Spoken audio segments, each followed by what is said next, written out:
Michael, thank you so much for joining us. No problem, man. No problem.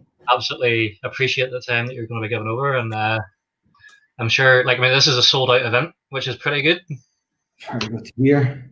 you Very good know. to So it seems we have quite a lot of interest in what's happening down around Dundalk. Um, so, I hear. suppose, maybe a lot of people in here will know your past. Obviously, you've kind of moved from Dingle to the East Coast. It's a pretty unique sort of time for yourself in the sense that you've now been able to help in two distilleries that were sort of startups. Yeah. I consider myself. I've considered myself mad some days. I mean, the amount of days I got through in Dingle, long hours, tough days. Yeah. Where it'll all be worth it when we iron out all the kinks and the problems and we figure everything out and all balance, and then it becomes easy. And then it becomes easy and you get the itch again to just get stuck in. So that's where we're at now. We're actually doing maintenance, like I was saying to Brendan there. I'm on my third. Hope nobody from the WRC is on, but I'm on my third 15-hour day now this week. So these whiskies are well and truly owed to me. Yeah, I mean, they're very fortunate. I often get introduced as Ireland's youngest head distiller or whatever, even though I'd say Brendan's probably in around the same age, I'd say. But I'm fortunate to also be one of the only distillers that have been present in commissioning, like you said, two distilleries. At 8 years in the industry now, I'm probably as long as serving, or in 6 years as a head distiller, and probably as long as serving as a head distiller as most. So I'm very fortunate. But I decided to make the move about 18 months ago. Which was kind of an odd one. I don't know. I was very happy and loved Dingle. It's my passion. It's been a passion project that's very close to my heart and always will be. But I don't know. I probably blame Matt Healy. I bought a dog. I'd resigned myself. I was getting mortgage ready. I was like, right, get a house, settle down. Even having a conversation with my brother who's taken over the family farm. It's like, this is us now. We're 65 or whatever. And I don't know, was it the fear of just all be settled down? Within a couple of months, I come up here to visit. Matt through Potstill had been down to us a few times and we're just harping on about calling up and have a visit. I did one day after Whiskey Live or something, and I was blown away by what's here. It reignited that fire. I never lost what I had in the early days of everything he showed me. I was like, oh, geez, I'd love to get my hands and be able to do this, and I'd love to do that. And whether he did it intentionally or not, he said all of the right things to get me thinking. And Drogheda is about 5 hours from Dingle, so the drive home to Dingle that evening, I was just thinking and and within 3 months I was up here. That's where I was. Well, was it a difficult decision, to make that decision? An incredibly difficult decision, but I think the beauty of my scenario with being when I was young, it was either now or never kind of a thing. Yeah, I was kind of. I'll say it wasn't the first offer that I'd been given of different distilleries. There's obviously, when we were in Dingle, we're still in single digits. We're up around 30 distilleries now. There's not many experienced head distillers, so many people maybe sometimes out of turn come asking and knocking, but that wasn't necessarily the case here. But it was that. I mean, I'm 30 years of age. I can go away. I want to broaden. I don't want to just be another young distiller.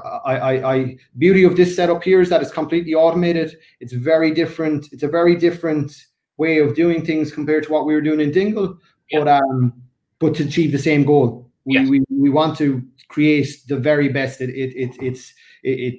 So it fit in with the type of whiskey I want to be involved in. Would completely fill the gap as far as experience and knowledge and broaden my range. So we'll see how long. I'm here for the foreseeable future, but it's about building my story through my. I would hope to achieve an awful lot in the coming years. I know we're doing all right for ourselves in Dingle, and Dingle is in great hands now with Graham Cool and the team that's there. And who knows? I have a long way to go to retirement. You never know. I might loop way back. I still have a very good relationship with the guys in Dingle, and and I think it kind of suited both parties in a sense to come in now, and Graham has his own ideas and to build on as well there. And I can go away now and get stuck in again, play my part here, and be part of a very exciting venture, and broaden my own experience as well. So yeah, absolutely brilliant. So maybe you can talk us about talk us through some of the setup actually in Boann. Yeah, so it's a single malt or single pot still facility, so there's no grain, but we would have the capability, very advanced everything, to be honest, which is brilliant. It makes my life easier a lot of the time, but it also within those categories of malt or pot still, and in inverted brackets pot still, we can process a very broad range of grains in other distilleries, compared to other distilleries. Like once you start introducing things like oats, wheat, rye, and all of that, it's great for whiskey tastings like these, or whiskey weeks are exciting. But if you saw the hardship that goes into it sometimes, yeah, so here we have that scope. So we have a very good mash conversion vessel, which allows us a lot more freedom to experiment with pot still, both conforming with GIs and non-conforming, what I will call pot still, and probably you call pot still, but what powers that be may not call pot still, but allowing us to process other grains as well, which is very exciting. And to be honest, it's something I probably listened to one too many lectures by Fionnán O'Connor, really, for my own health.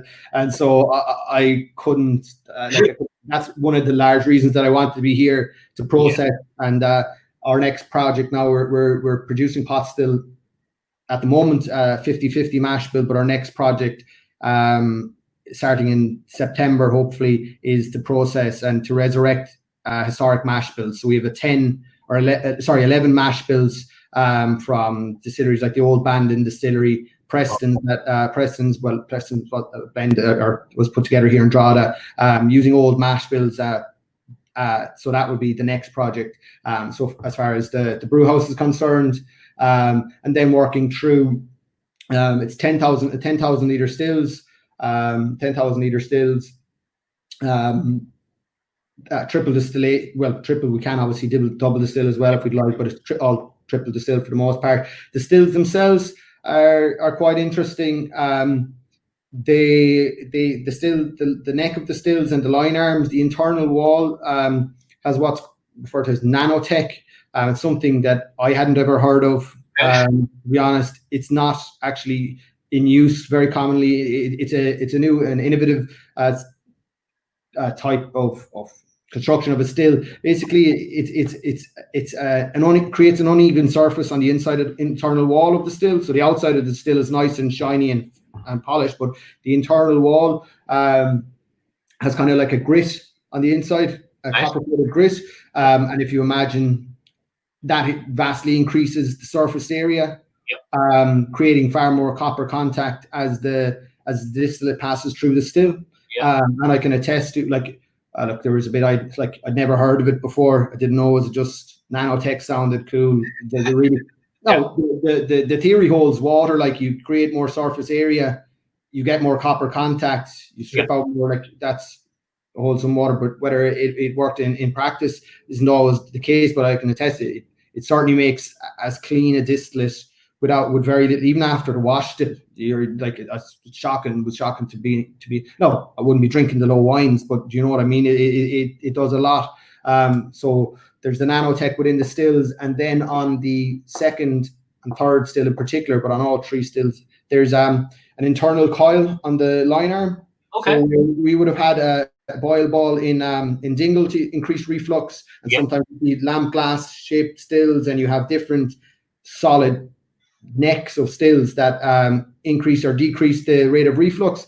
We here have an internal coil, which we can turn on and off cold water supply.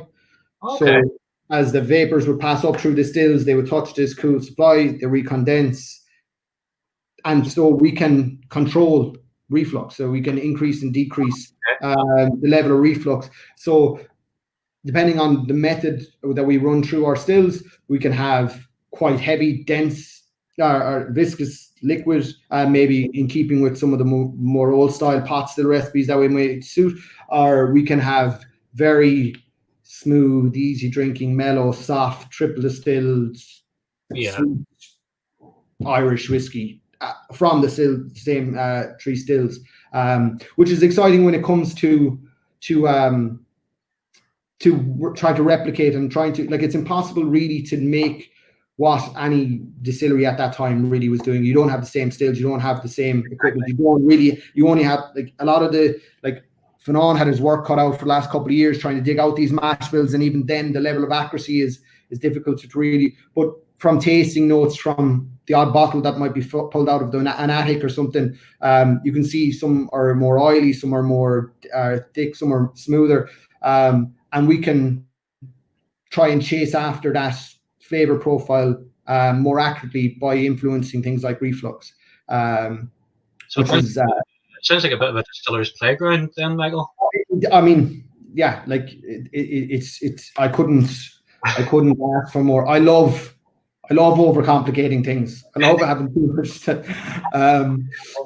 and then having to, I'm sat in the boardroom now. I've had to sit in plenty of boardroom and try to explain how are we going to sell this, and why, what do you mean we're not just going to triple distill and put it into bourbon casks. But yeah, like it's a lot of the reason why I chose to come to Boann and not just come to another distillery.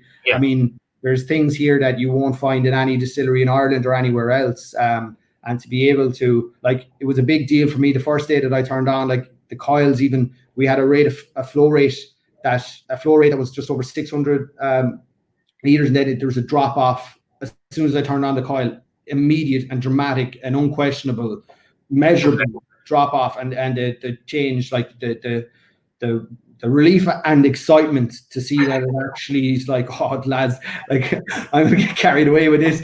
So yeah, it's like so yeah, there's exciting times being had over the last 6 months, but particularly exciting times now as we lay ahead. We've laid down a lot of pot still over the last 6 months to kind of build up a stock, and now the next period we go into is experimenting with mash bills and some of the more experimental side. We'll probably split our production around 30 to 40% single malt, 30 to 40% single pot still, and then the remaining 10 to 20% or whatever is experimental. Well, 30% if I get my way. Is where we'll experiment with different mash bills, etc. I suppose that's the thing then, whenever you have that, I shouldn't call it a toy, but whenever you have that ability, I suppose you must just be sitting daydreaming at times about the things that you could create. Yeah, like it's always going to be like, yeah, it's trying to keep yourself in line, not running away. I think it is the predetermined. It is kind of, it has to be thought out beforehand, and everything. That's the beauty of distilleries anyway. Everything is somewhat calculated, and you're planning, you're doing product. It's not just on a whim.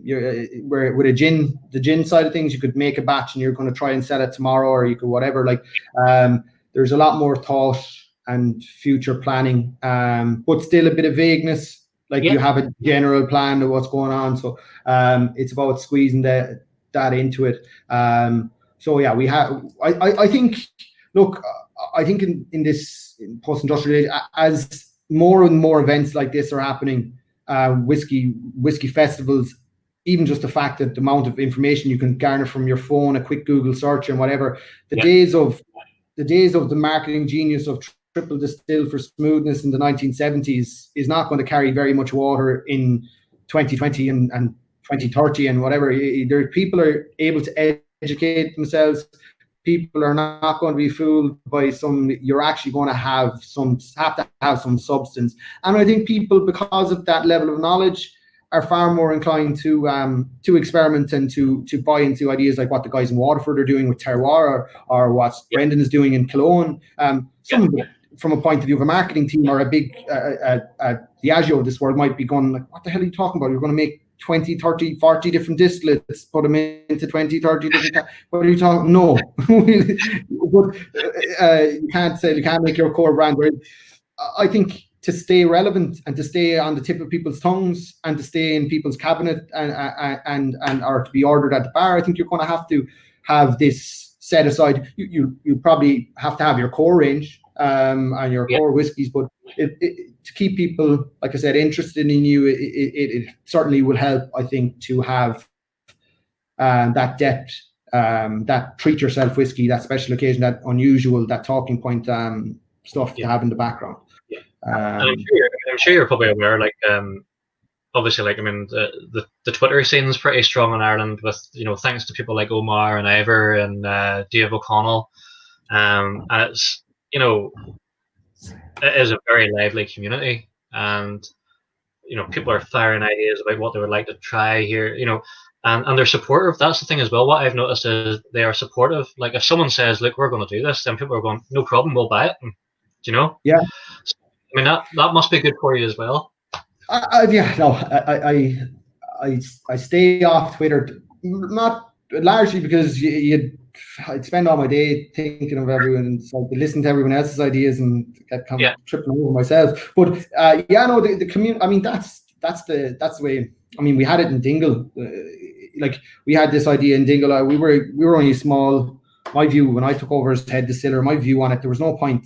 We're not going to be competing for Jameson. We're not making a blend. We're not making a whatever. We're always never going to be at a price point or at a treat yourself level, at a once a year bottle, a special occasion bottle. It's going to be the bottle somebody's going to gift to their father for Father's Day. It's going to be maybe the gift a groomsman gives and pours out to the lads, and it's wants to be something that merits that occasion, or it's going to be something that someone sits at home on their own and they can immerse themselves in it, and there's a story and a back and a depth to it. And in fairness, that was the idea and that was the pitch. There wasn't too much in that bracket in the Irish whiskey industry when I was trying to make that argument in Dingle, but it has more than paid off with Dingle and for any other, like the Irish whiskey industry and the both the fans of the lads you listed off there, but the greater Irish community and at home and abroad, they're only crying out for that. They've educated, they've got themselves excited about pot still or cask finishes. They found out about the differences, the subtle differences between. They don't care about sherry, but they know the difference between PX, Olo, and whatever else, and now they want to try it in a whiskey. So anything you'll see it.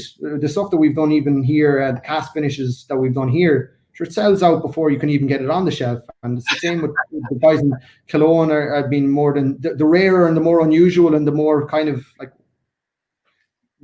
like there an idea, and the more people are intrigued and are more willing to support it. And I think you touched on something there. You're right. Like even if it's something that didn't really work, they're nearly more to encourage you to do more of that style or that they'll buy the bottle anyway.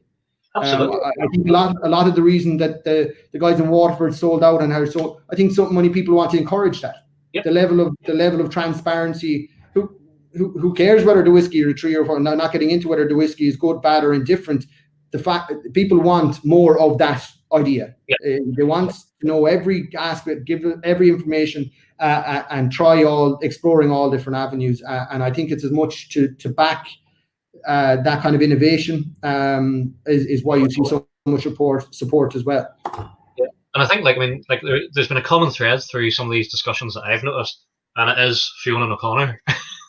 I mean, if it wasn't for his enthusiasm about these historic mash bills and what Irish whiskey was and how modern day Irish whiskey has sort of morphed into something very different.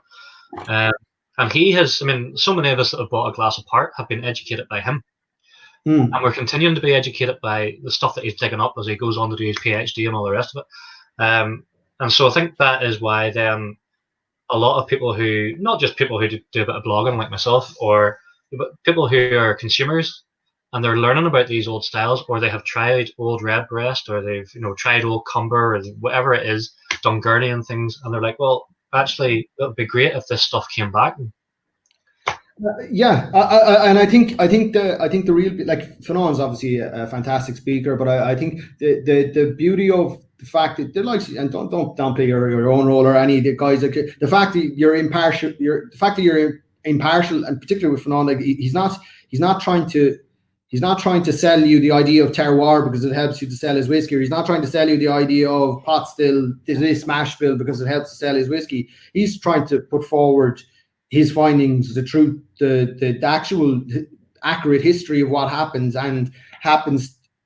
We happen to have had an incredibly exciting industry that the whole nation has forgotten about, and because of it's gone for a generation, it could have been gone forever. And thankfully, it's come back, and in a largely unskewed, for the most part. Yeah.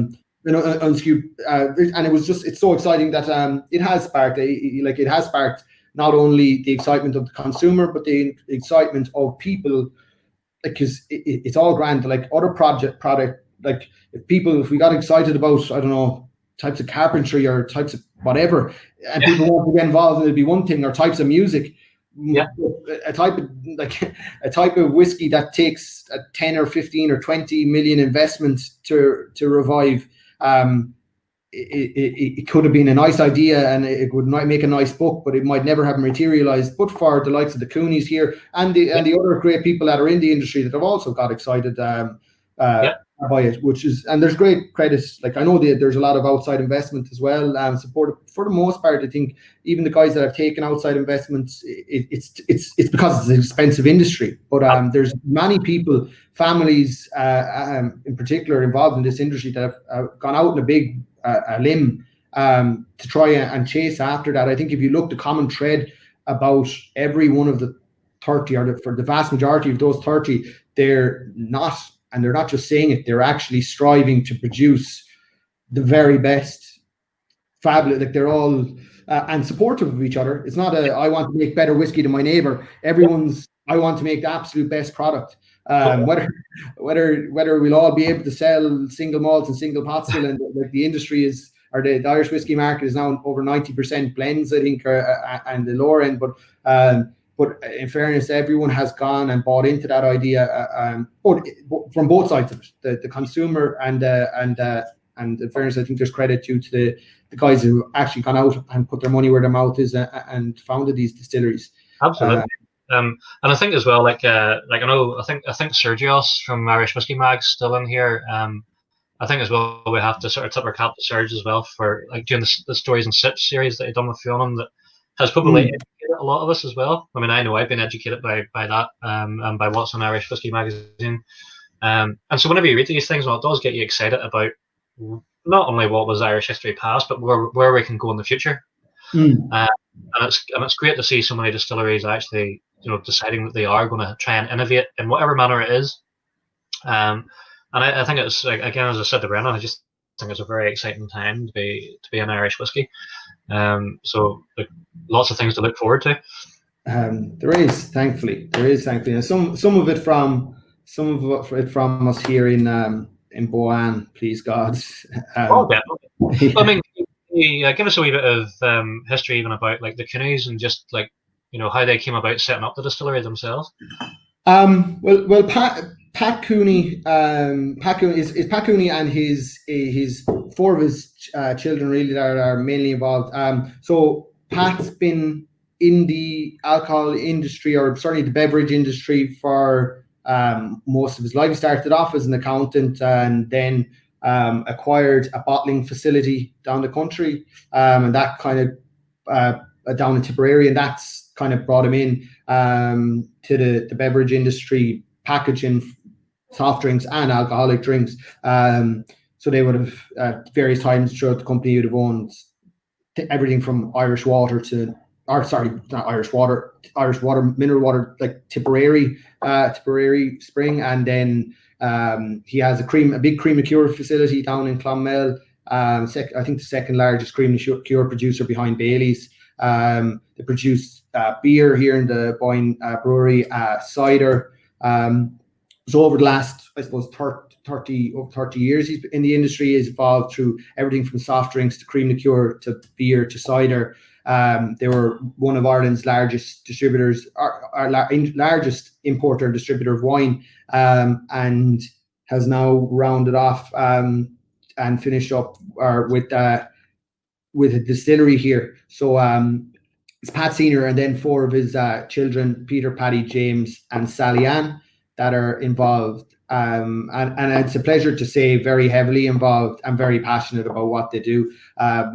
Pat's a very an amazing man. I've had the pleasure of working with brilliant people in my short time in the industry, and I think that's sculpted a lot of. I've learned from some of the best, and Pat's up there as well. His passion. He's no signs. I won't give away his age, but he's old enough now that he could be relaxing and making maybe better use of his money than investing it all into a distillery again. But he very passionate man. There's not a bolt, a valve, an airline that he doesn't know exactly what it does, and some of the stuff that I don't know what it does, Pat I can tell you exactly. But and he was keen to pass on that work ethic to his children, and that passion for what they do, as opposed to just simply inheriting wealth. So he's given them this distillery. So when he steps back from the business that they have their other businesses, like I said, the cream liqueur as well. But so the Cooney family are involved. It was founded, I think, in 2015, 2016, the whiskey side of things. Yeah. And so they have the Whistler range of whiskies, getting their name from Pat. He's actually very talented whistler. Like, it sounds a bit silly, like, but he's actually very impressive. When you hear him going, and James is very good as well. He'll probably start whistling now, and might not be as impressive, but it interrupts the tasting. But so they have their sourced whiskies there for the last few years, and they acquired this distillery here, or this building, beautiful a building for a distillery as you get, a glass fronted testament to Celtic Tiger Ireland. Was, I think, intended to be a car showroom, but I don't know how many cars they thought they were going to sell, man. You could, like, it's massive. But now it's beautiful, south facing glass walls, distilleries. Warm. I stepped foot in a very damp, wet and dark distillery and felt the heat. So you can probably imagine what a south-facing glass wall distillery is like, even with Irish weather. But sure. Well, then for you, Michael. Yeah, it's cozy, even to put it mildly, even on the coldest of days. But so set up the distillery here, and we got distilling the tail end of last year. The commissioning and the setup of the distillery, they were kind of unusual. They first came to my attention. We used to do whiskey schools in Dingle, and and Peter came on the whiskey schools. Now we'd hold them about once a month, and I'd show them and basically give the people an opportunity to make and see how the distillery works, and actually dig out the grain and tell you the hydrometers and blah blah blah. But a lot of there was at least a couple guys every month, I'm going building a distillery. And it'd be very exciting the first time you talk to it, until you've spoken to like a couple of dozen guys who are building a distillery. And it's like, well, I actually have this rustic old stone building, and it'd be brilliant for a distillery. I just now need to find out how to make whiskey and where to get the equipment and and get them. It's like your rustic stone building is the least of your worries, boy. If you don't. But Peter Cooney was down on one of them, and they had the stills. So I'd say it was around 2015, 2016, which is for most, because of the time involved in getting the stills. That's usually the last thing that goes into most places, because the 4 sites, because the Macallan project had about 5 or 7 year waiting list to get stills from them, and everywhere else. But they got the stills earlier. But the level of automation inside here, every valve, if I want to open a window, I can't open it by hand. I have to open it with an automatic. Everything is controlled and everything is wired, and it's insane. The guts in the cellar down here is like the Starship Enterprise. It's crazy. But that commissioning then took a bit of time. So the stills were sat pride of place, and probably raised a few eyebrows, and even to my own. That's probably why I came to see the distillery. I saw the still 2 years previously, and then I still wasn't seeing any whiskey. But yeah, there's the level of automation that came through. Like I said, there was no expense spared on every aspect, anything and everything. There's flow meters, Coriolis, measuring the alcohol, the ABVs, everything that goes anywhere. There's nothing that moves here that I don't know the temperature of and how big it is. So the coronavirus and the sample, that was nothing. I could tell you how fast you're walking around the room, not mind how hot you are. So yeah, so it's been their project now. So we started distilling pot still. Our first casks were laid down last year on the winter solstice, which was probably fitting, just with where we are, and right next to Newgrange and everything. So we filled our first casks and have took a break then for Christmas for 2 weeks, and have pretty much been flat out since then, producing whiskies and still expanding on our range of offerings in the background. Then in the Whistler range, the sourced whiskey range. Yeah, so sourcing whiskey now from 5 distilleries at the moment. So everywhere and anywhere we can get our hands on to play around. It's one thing that I didn't think. I always, if I'm being honest, maybe had a bit of a snobbish viewpoint of sourced whiskies, and it probably comes back to, and maybe I shouldn't be naming it, back to when everyone was knocking around, everyone had the same blend from Cooley and the same, and it's like, all right, yeah, you're doing that. So I probably had a bit of a snobby, like I said, if I'm being critical of myself, the snobby view of it, and it wasn't that exciting. I knew it was going to be part of my remit, but I absolutely loved it. I never thought I would be as excited about getting different individual components, getting something that the boys down in Cork or up in Grey Northern or Bushmans or wherever that we get our whiskey, and they obviously, when they set it down, had some intention for it to go in a certain direction, and then either flipping it on its head or blending it off and changing direction and doing something completely different with it. So I don't know who said it was me last year, or taking something and making it better than the sum of its parts. So taking something that was missing, I don't think I would have ever admitted in Dingle that there was anything missing, there was anything I'd had to layer on, or there's anything. But you always try to do that internally. But there's only so much you can do with your stills and your casks and your everything else. Where that little bit of a spryness on the tail or on the finish, or that little bit of depth or that floral note you're trying to achieve, that it's actually just get a bit of this in or get a bit of that in, and it's been very enjoyable. And part of the job now that I actually, if I'm being honest, nearly enjoy as much as anything else. I won't say it's my favorite part. Well, probably is my favorite part, because there's a lot of whiskey drinking inside that, and there's nothing ever gets stuck and nothing ever gets hot. One of the perks Michael has. Well, yeah. We've talked for nearly about 25 minutes here, right? And we haven't even cracked the glass yet. So yeah, probably about time. The chatter starting to get a wee bit impatient. So I'll tell you the sample I have. So I have bottles 2, 3, 4, 6, 8, and 9. So I know tonight we're going to do 6, and then you're going to do 3 again on Friday, is it? I think. Yeah, 3 again on Friday. Yeah. So we'll start off with bottle 2, sure. So, and then you can let us all know what we're. So this bottle 2 is our Calvados. As far if Matt has sent me on the right list, sorry, no. Compared to maybe other people that do tastings, I'm not your polished marketing graduate or anything like that. I'm a distiller. That's don't worry, I'm not polished either. So yeah.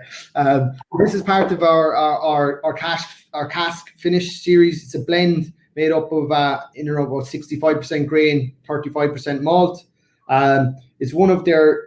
They started off one of their initial releases when they started off first was what we call the Olo or the Oloroso. So it's sample 1, but we were not tasting that. We'll taste that on Friday. But it's the Olo. And now we've expanded on, which was this blend finished in Oloroso, whereas this is our same blend finished in Calvados casks. Excellent. And can you get a rough age of what this would be? Roughly, is this? It's about 5 years old. Right. Okay. 5 years old. But 11 months in Calvados. And What's percentages? Because there's no percentages on the. It's 43%. So the blends are, we can get away with it a little bit lower ABV, 43%. So I mean, I know like straight away on the nose on this one, it's very fruity and very sweet. It is, and that's something that I'm happy with. The quality of the Calvados being a brandy from Normandy. These were quite sweet. You can be very tannic. It can often be very tannic when you use Calvados. Doesn't always work, but these were lighter, sweeter, and more in keeping with the blend, accentuating some of that citrus and sweeter fruity character, and hopefully not too much of that tannic, which I'm not particularly a fan of with Calvados finishing. Yeah, I think that's sometimes you do have, as you say, you have to be careful with some of these sort of brandy finishes. But I mean, to me, this really it heightens the fruitiness of what was already in the spirit. So like, I kind of get like a bit of an apple flam, peach and banana, and vanilla is quite dominant there as well. Yeah, I mean, yeah, they're like, you're spot on. But I mean, this is in your. There's two categories probably, if it's simplified. There's two categories of whiskey that we'll probably release from here, and there's ones that are like, harking back to our triple distill, smooth, easy drinking. But what people probably most associate accurately or inaccurately now with Irish whiskey, a nice sipping whiskey. This it's a step on. We increase the malt, so there's a bit more character to it maybe than a market entry blend, but not blow the head off you single malt Scotch. Nice, sweet, easy, approachable, lovely sipping whiskey. Like you said, touch on all those apples, fruit character, bit of like puff pastry, nice sipping whiskey, and similar with the Olo. The Olo have more dark fruits, but a very nice, approachable whiskey. A step on, from people who would say that just your entry levels, but equally, if you want to just have something nice and not fucking blowing the head off you, easy drinking at a barbecue or a summer's evening, there, a Savage whiskey. Well, I don't know if the guys here in the chat, if they want to like feel free, guys, to fire in your nosing notes and your tasting notes, and specifically if you have questions that you want to ask Michael. I mean, it's not often that you're going to get to sit down with a head distiller in a distillery, so please remember to, like, whatever you have, fire at the guy, and hopefully he can give you the back. But I think on the palate, like, I mean, you get all that fruitiness coming through, but there is a slight amount of tannin. But I mean, it's nice. It's like, it's just that warming spice that you get. Like, a puckering kind of a thing at the end. But yeah, that, like, you have that little bit more. That probably coming through a bit as well from that, like, step up in the malt content a bit. Just a little bit of crackle on the finish. I think as well the fact that you add a wee bit more ABV is definitely a helpful thing for a blend like this as well, to deliver a little bit more flavour. Yeah, it's pretty good. It's safe, like 1 for 40%. Yeah, we were blessed as well. Like, I touched on the cream liqueur facility down in Cork, but it's in Clonmel, I should say. It's run by Don Crowley. I think he was in the same class in school as Noel Sweeney, but I don't know, that was said to be, might be completely wrong, but he's been in the industry a long time. There's a lot of packages, there's a lot of bottling for, I won't get into different distilleries or the independent, some of the bigger ones, cutting back with water, but with the filtration, being able to balance out that you're not getting any of that cloudiness, or like that, without the chill filtering, but able to keep that, but taper back the ABV and get that balance and act. Like the stuff I've learned off that man, even in that end already, as far as filtering and the additions of water, not just having to chuck a bit more in to be more cautious or leave more in for the sake of it. You can actually pinpoint ABVs that work, which I think you're right. Yeah, we were able to step up that ABV just a little bit, which I think does add to it as well. Yeah, well, I mean, I think it's quite interesting. I mean, I'm sure you probably know Jamie Cotter. He was, and he's now at Hinch, and it's quite interesting now that he's like working for Hinch. Like some of the discussions we've had, because obviously in the blogging side of things, sometimes we can possibly be slightly narrow focused on like the nerdy side of things. Of this is what we want to see and this is what we want. But then, now Jamie's getting an appreciation of like the gift. I'm not saying you're stretching out, but you're making the most of what you're getting.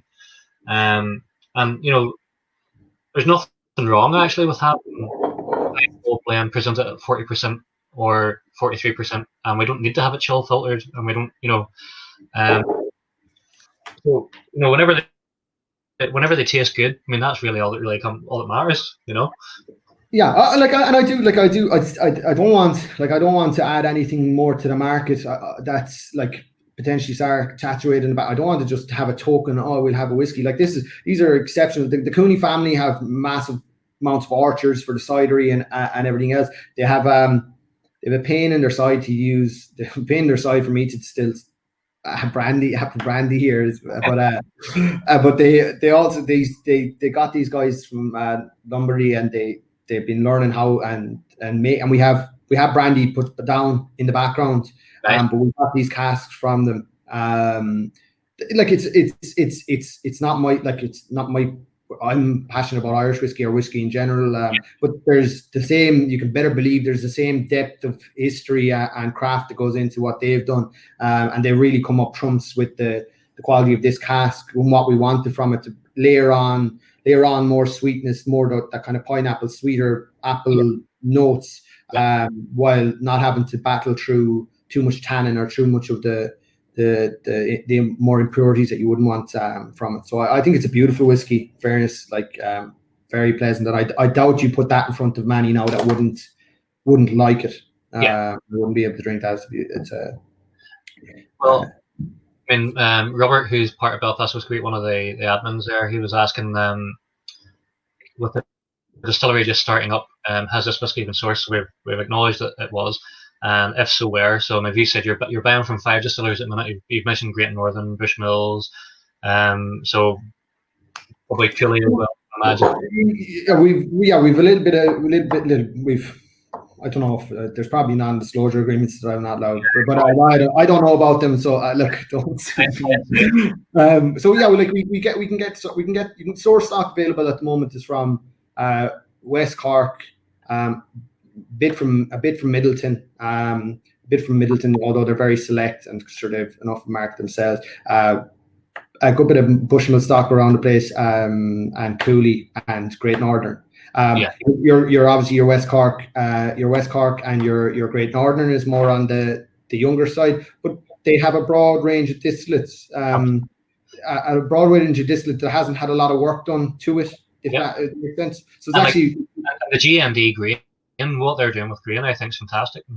Yeah, a lot of these. Look, I'm going to be maybe until I'm a distiller that's sitting on stock that's 15 years old, and maybe I'll be an advocate for age statement stuff. That I think a massive part of my craft or skill or job is to look, your grand. Look, you can sit in a Scotch single malt for 32 years and it becomes a beautiful whiskey or whatever. But there's craft in taking your grain, distilling it, fermenting it, distilling it, and then molding it into something that can be thrown in front of someone maybe at a younger age. And like I said, there's edges that have to be round off certain distillates at that age, and there's depth that needs to be added and stuff like that. And that's been the beauty of being able to source and bring from these range of distilleries and put something that's presentable and of a decent quality in front of people. Absolutely. What I find interesting is a guy that I'm quite friendly with called Andrew Watson. He's on Facebook if anybody wants to follow him as the Whiskey Covenant. A very knowledgeable guy because he used to be actually a head distiller for Diageo. But he's into his historical stuff as well. And he sent me a picture one day that he found quite interesting. And it was from the 1970s in Scotland, and it was listing the edges of the single malts. So, you're looking at Lefroy, Talisker, Benriach, Glenfiddich, all that stuff that we all know. Barely any of them were past 10 years old. Most of them were actually 7. So the 10 and the 12, and there was only 1 or 2 12s, I think, and they were the old whiskies. So historically, whiskey was never an old product. Like things like 32-year-olds have come about by accident because people have put casks away and forgot their. It's 100%. And it was forgotten about because it wasn't very good. If it was any good to start off, it wouldn't have been forgotten about. Exactly. So I tend not to go crazy about really old whiskey. Personally, for me, like my palate seems to be drawn, but like I seem to go for whiskies, especially some of the Irish and Scottish, between 10 to like 18. I think whiskey seems to have there's enough vibrancy still left where you're still getting a bit of edging from the oak and stuff. But I mean, you look at things like Chichibu, you look at things like Smogan, and they're doing whiskies that are 3 or 4 years old, and they're packed with flavour. So there's you're bang on the money. Yeah, well, I certainly like we have some teenage whiskey now that's coming in the next, and we're not tasting it. You didn't send it in the sample. We have a 12-year-old. Is it 12? It's actually, I think it's older than 12, but they printed the label. They got a Savage label design done. let me mature in whatever for as long as I wanted. But it's a single malt. A lot of, I think you're right. Like there's a level of when the whiskey starts to get to that rate, there's not too much edges you have to knock off. There's not too much work. We got a 12-year-old that was I think it was 10 years. It's over 10 years in bourbon, then transferred into sherry, and we layered on muscatel. This muscatels that we've been able to source here are the best casks that I've worked with a lot of casks. There, she says that your Oloroso muscatel is absolutely great. Oh, it's sensational! But there wasn't anything that we didn't need to blend in anything else. You didn't need to take it. You need to kind of when sometimes you can have the respect for the distillate as well and the whiskey and the quality, and just let it shine through. Layered on a year in that muscatel. No, in fairness, you layered on a year of muscatel on anything, you'd probably do an awful lot for it. But yeah, once you get into that, we have I think 14, 15-year-old in the background, an 18-year-old, and there's no point having to really analyze it to the finest detail. It's a almost complete whiskey on its own. It's maybe trying to shine it out to its truest or to its best light, but yeah. But no. Whereas the younger whiskies, I think there's a lot that can be done with them. Like I said, like the 3 and 4 and 5-year-olds, if you just get the blending correct, and if nothing else, it's an interesting. Absolutely. And you can pick up a bottle of. I think all of the whiskies that we are tasting here tonight are in and around the €50 mark. So if you go a step beyond your standard, your Jamesons of this world or whatever, and just put a bit of a couple of, but not having to break the bank, you get something that's a little bit more interesting, a little bit more has gone on in the background. But yeah. I'm just going to pick out a couple of comments here because Peter Morris has just made a comment, or Peter Wilson, sorry, has just made a comment there saying that for me it's about maturity, not age. Absolutely. Age statements, we all know, guarantee nothing actually. I've tried some. I'll put it like this: I scored the Green Spot 26-year-old Marsala cask of 4 out of 10. I just thought it was so cask driven that I'd say, Phil, you don't know that numbers go higher than 5, even on a senior review.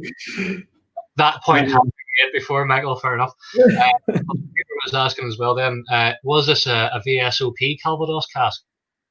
I'll post it. I'll post on the Whistler page tomorrow exactly what it was, because I'd only make a mess of what I say what it was. Well, here, Tina's saying there that she loves the taste of the apple, that it's lasting pretty long. Robert's saying that he loves the apple and pear flavour. So, guys, if you Dathy, I think you score great. Well, someday, Dathy, you may want to punch me, so who knows? Guys, if we want to run the poll just in the first one, just to see what people are scoring it on, and we'll move on to our second one. So the second bottle I have here is number 3. So I think that is the Imperial Stout finish, am I right? It is the Imperial Stout finish.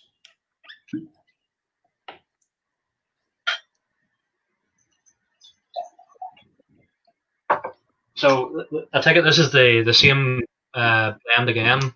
It is not. it was fully intended. The marketing was decided, the plan, and then they hired Michael Walsh to make the blend. The first blend, Matt, pot stills, Matt, that you might be familiar with, Peter and Don and the guys, they put together the blends.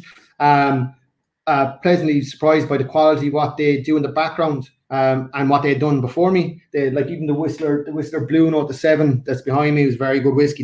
They're Matt, and you probably fall into the same bracket yourself. There's a lot of these fellas that talk, and sometimes, but they're not just, Matt doesn't just talk and you're in the same boat yourself. You give brilliant tasting notes, not very high scores, but brilliant tasting notes. But Matt and his involvement they're very good, and they made a very good blend for the Calvados, a very good blend for the Olo, and wanted to use the same thing for their Imperial Stout. My frustration with beers, or particular beer cask finishing or stout, without getting into brand, it's like, I drink stout. I won't tell you how much or how often, but I drink stout. And then you go and and then you go and you have a stout finishing off, and it's like, it could just be another blend. You could just tell me it wasn't anything. And equally, the Calvados is beautiful, lovely sipping whiskey. The Olo, beautiful, lovely sipping whiskey. I didn't just want to have another beautiful, soft, nice, smooth, well-rounded, whatever. I wanted to do something completely different, something that really plays up to the characteristics of stout, something that was maybe a bit more interesting, shall we say, but interesting and unusual. I didn't care if nobody in the country liked it. If you like it and you want to have something nice, go and have a cup of tea. This will maybe confuse you. Confusion is often the most common trait of people that have it, but it keeps drawing you back in. Well, for me anyway, and that's been for everyone that I've interacted with and given it to. Often the first time you stick your nose in, you're like, oh Jesus, I don't know about that, and that's okay. Whiskey's like that. Whiskey's abrasive. Whiskey's often in your face. Whiskey's not a nice cup of tea all of the time. But I think this is a beautifully for young whiskey, taking different distillates. We have some wheat whiskey from West Cork. We've some grain from I won't say, but another distillery in Cork. I don't know if I'm getting into it. Then we've 4 distillates from 3 distilleries in this, and it's about blending and accentuating, rounding off some of the edges. Like, you couldn't, maybe some of the individual components of this you might not have been able to release on its own. But to work something that you won't find anything that remotely resembles that on the Irish whiskey market or any other whiskey market. I think it's very interesting, very unusual, an interesting play, and really accentuates the character of what the guys do on the other side of this wall in the brewery, in the Imperial Stout. It's one of the stout cask, or is your own stout casks that you've used? So these season the cask and then. Yeah, so we would have used these casks initially for one of the earlier bottlings. It's the Oloroso casks. The original bottlings, I think for the same, I think it was from the 7, and then put the Imperial Stout in it for 6 months. A really rich, high air ABV Imperial Stouts on the market. I think Celtic Whisky Shop are doing a deal with this, where you buy a bottle of it and you get a bottle of the Imperial Stout, and then we got our hands on it. But I mean, people think of stout as being big and bold and full of flavor, and particularly that Imperial Stout. But when it just comes up against the ABV and that high, that the real depth of strength that comes with whiskey, can fall flat and just be evaporated unless you get something that plays up and into those characteristics. I'm just reading some of the comments here, and just before I read some of them out here, I just want to ask, is there any pot still component in this, or is this just wheat, malt, and grain? No pot still component, but wheat whiskey. No pot still. So Sam Grimes is saying that this is the Imperial is amazing. He loves it. Tina is saying that you get the typical chocolate smell for stout. She's liking that. Now Daniel has actually just sort of opened my eyes a wee bit here, because fair play to you, Dan, because I mean, the first time I smelt this, I thought it was a wee bit sort of like agricultural, and I was kind of struggling to like put my finger on what it was. But it's just chocolate powder, and I'm just like, yeah, do you know, actually, you're totally right. It's actually like, do you know, like Cadbury's cocoa powder? Yeah, that's yeah, that I know what you're talking to. Dustin chocolate. So thank you, Daniel, for actually enlightening me on that one. That was pretty good. Giovanni is saying he's getting a hint of dried fruits on the palate. Michael Farley loves this nose. Phil McGurk saying hot chocolate and treacle. So yeah, definitely. No, one of the more, like I said, one of the more fun expressions that we worked on. One of the more unusual, not necessarily people pleaser, but certainly something to throw up in front of the whiskey nerd in your life, and so try that and have think about that, and something to be every time you go back to it. There's something new, and if somebody bounced an idea like that, the cocoa powder and stuff, there's a lot going on there. I think the ABV in this is the same, isn't it? It's 43%. Yeah, 43. So the sorry, I don't know if the taste notes were, or any of the notes were given with the pack, but the cask finish series, so the Calvados, the Olo, and the Stout are 43%. Non-chill filtered. Maybe I do find this one a bit drier, and I suppose maybe some ways I think possibly what we should have done is maybe do the Stout first and then go on to the Calvados, because I think you have something so fruity like the Calvados, and then the Stout is like a wee bit drier to me, so it's maybe masking the fruitiness. Yeah, I would say it is very dry. You have none of the peach, the pears, the apples, the pineapples that you're pulling in the Calvados. There's not a sign of them. There are somewhat like there are some there's some like dark, like, but it's a real rich dark chocolate. Like it's a powder chocolate. It's not your dairy milk, like it's a real dry, almost sort of like a bit of dark chocolate, and but I mean you can taste the malt coming through.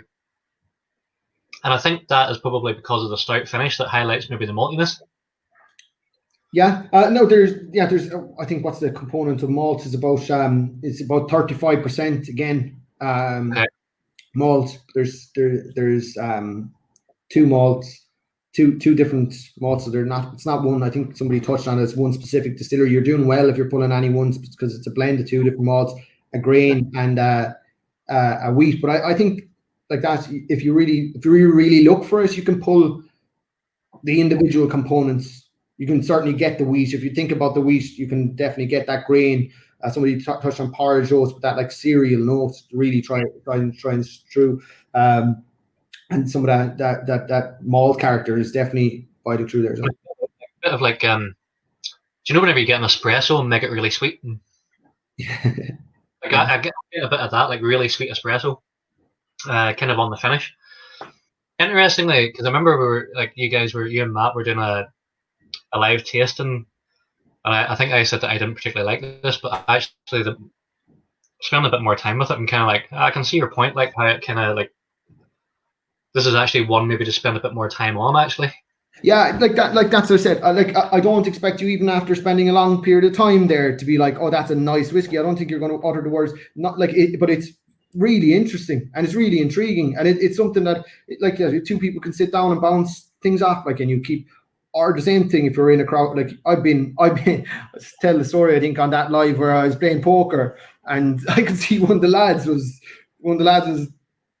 not paying. He was calling everything. It didn't make a difference because he was after. He started with the PX, and the PX is savage. We're not. I don't think we know if we're tasting. Maybe we're tasting it later. PX is savage. And he was drinking that. Maybe he was drinking it probably too quick, and then he went on to the Imperial, and then he was pausing and looking and more into the glass than he was at his cards. But it's the kind of whiskey it draws you in for like I said, I touched on a while ago, something that's better than the sum of its parts. You wouldn't be releasing the wheat or the grain maybe or a young malt. And I think especially in Ireland, where we're not really used to wheated whiskies the way that Americans would be used to wheated whiskies. No, I think. Look, I to be honest, I didn't like. I didn't like the Matt called it out that was in it because so the blend is out, but so everyone knows that. But I think there was a bit of head scratching even with the guys who distilled it. Like it's great, yeah, you distill it, but what the hell do you do with it? And like there were suggestions of there's a few people that are doing it, apparently adding in like little small portions to add a bit of viscosity to whiskeys, but I think they bought someone, they're trying to siphon it off and keep it in the smaller, like they don't, it's a really, geez, you put it in there and like it's unapologetic, and that's the lads were trying to, when they came to me, they put this in front of me, they put a blend and they were like, and we can add a bit, we can maybe add 5% or 10% to the wheat and add a viscosity. It's like, go hard or go home. Let it pull forward, let it pull through that grain character, let it play up at it, hear this out, let it get your cereal character, your wheat, your brewery smell. Like, if you ever hear the smell of draft out or of a distillery or a brewery, like it's that kind of unusual, like pull it through. Don't be trying to put it in the background. It's a very interesting distillate that people don't get an opportunity and haven't got an opportunity to taste yet. And put it into them and let them see what they think. And I think it's fair play for the honesty of that as well. Well, fair play. Well, here, guys, can we do the poll on that one just to see what people think? Karen's saying that it reminds her of warm Weetabix.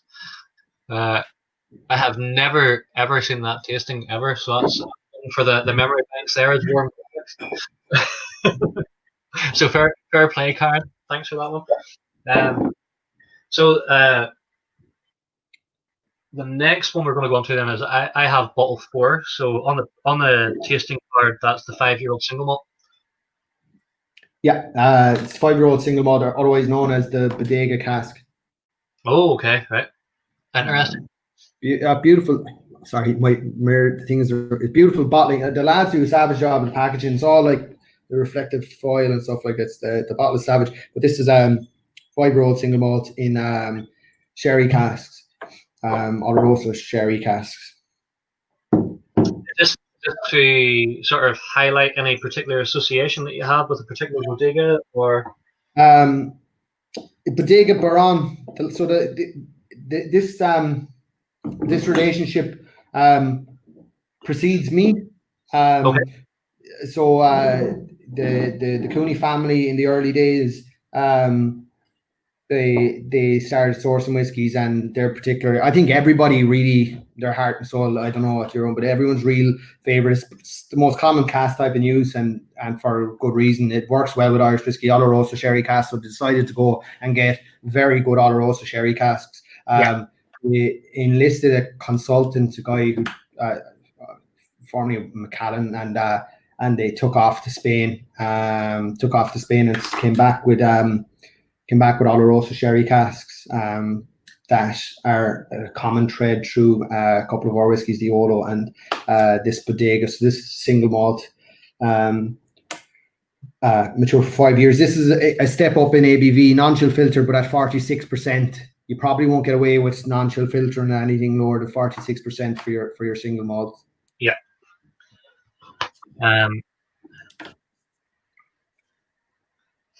It's actually I'm going to say here, I don't mean that's a bad way. I think it's quite a robust nose. I mean, I think you can tell that there's a bit more ABV in this straight away, and you're definitely getting a bit more of that European oak spice on the nose. Mm-hmm. Yeah, you get some of your classical stewed dark fruits. Yeah. That's something that it works very well. You some subtle chocolate notes and citrus in the background, but it's a lot of those figs, dried raisins, sultanas, that kind of a.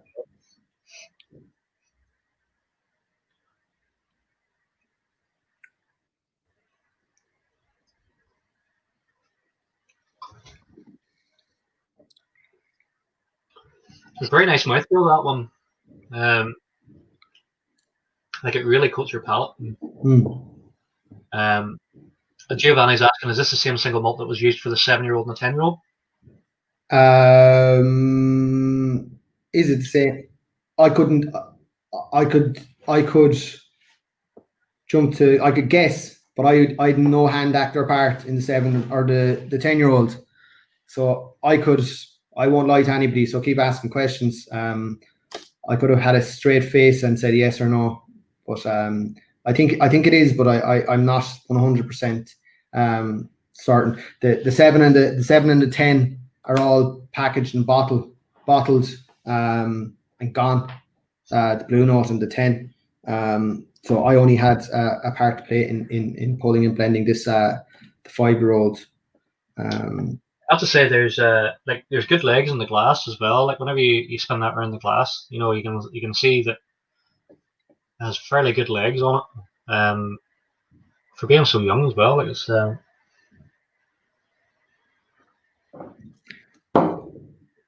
But I mean, Daniel's saying that there's a wee floral or herbal note in the nose with chocolate, dark stewed fruits. Yeah, I would agree with you there, Daniel. I'm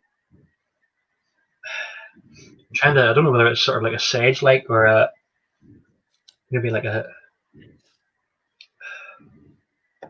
There's kind of like a meaty herbal note. I know what you're saying, yeah. But like it's a great nose. Like, do you know what I mean? It's like, I mean, you can sit and sniff that for you can nose that for a long time. Well, yeah, like for like I said, like a relatively young, inexpensive.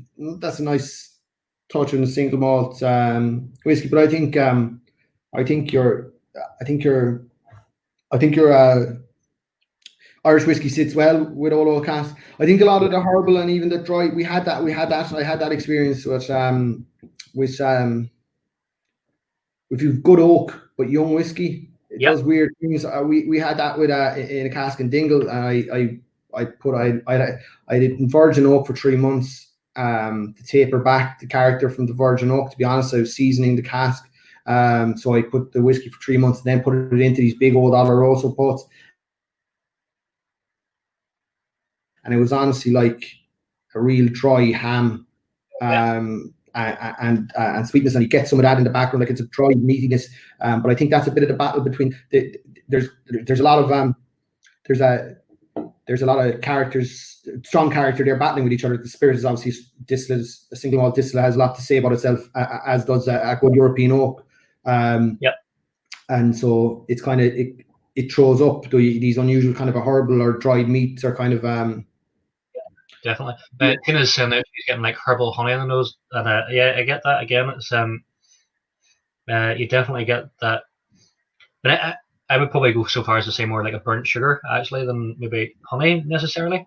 But here, like, that's the great thing about everyone. We all have different noses and palates.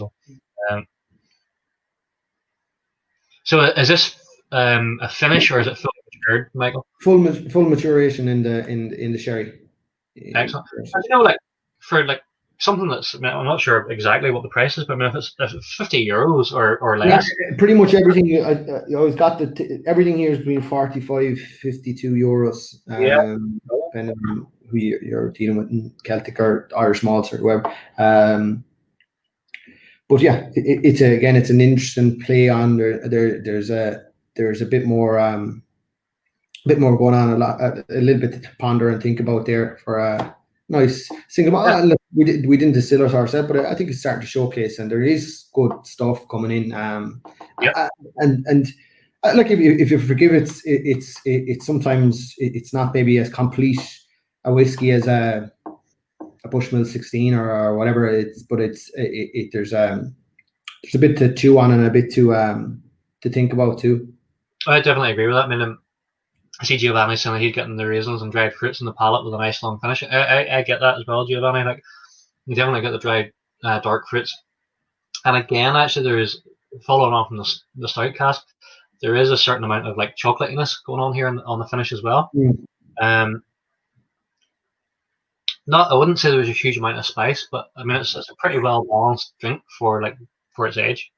And I think putting it into good oak, like which I strongly advocate for, put it into the cask. No, there's good examples of finishes, but like sometimes like this, to put a single malt, there's nothing like that's been in there 5 years. It's been marrying together. Sometimes like it works for blends and finishes like that at a younger age, but sometimes like that there's a lot, and they haven't quite maybe rounded off all of their edges, but they're still at a presentable level. Like they're in working together. Whereas if you were to take that 5-year-old and then try and layer on those dried fruits on top of it on a single malt, the single malt itself might be too bitey, or it might but sometimes it works well just to put it in there.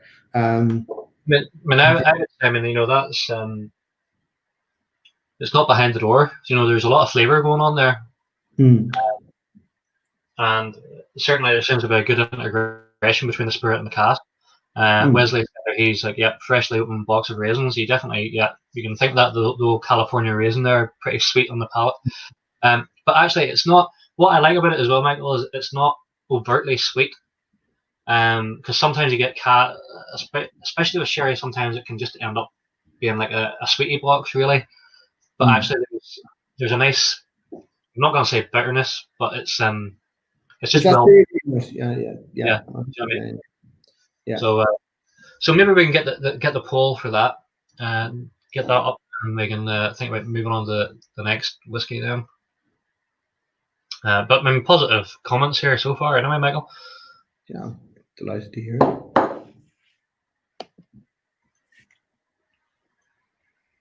it. Right, so the next one that I have is number 6, which I believe is the wild cherry. The wild cherry. Okay. Yeah. So Peter Wilson's just asked, Michael, do you think that a cask finish is the top layer, but underneath a good cask is essential?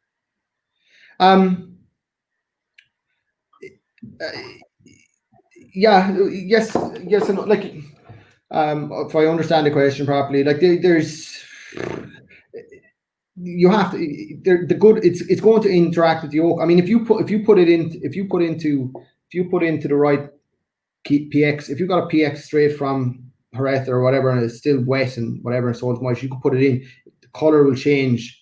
You get that dried dark raisins and dried fruits in your classic PX straight away. But the real depth, the quality, and beyond that substance of just a nice nose or a nice initial, like the real depth, quality, you have to have good quality oak.